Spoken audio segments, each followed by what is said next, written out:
नाज़रीन, एक बार फिर आपको बता दें कि all India Muslim personal board मजलिस आमला की मीटिंग आज लखनऊ के नदवतुल उलमा में शुरू हो चुकी है। इस ताल्लुक से बात करने के लिए हम सीधे रुख करेंगे लखनऊ का, जहां सामा नुमाइंदे शबाब इस वक्त जुड़ रहे हैं।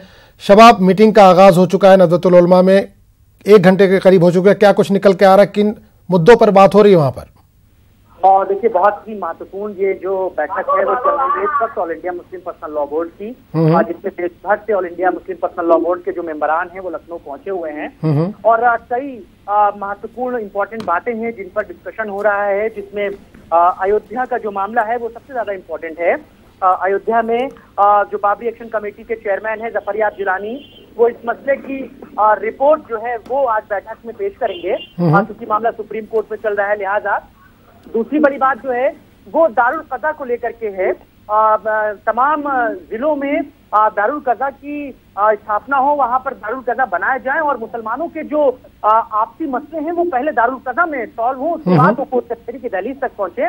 इस बात की भी कोशिश की जा रही है। इसके लिए सबसे पहली नजीर जो है वो लखनऊ में ही पेश की गई। लखनऊ में 2 दारुल कज़ा चलती थी, तीसरी एक और दारुल कज़ा का उसको इनॉग्रेट किया गया, उसकी शुरुआत की गई है।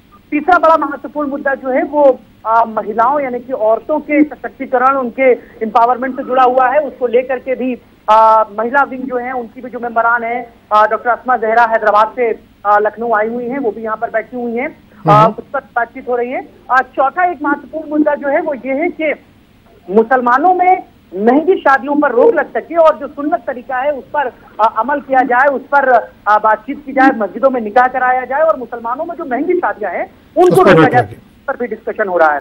तो तकरीबन यही 4-5 बड़े मुद्दे हैं जिन पर नदवा के कॉलेज में इस वक्त all India Muslim personal law board की मीटिंग चल रही है।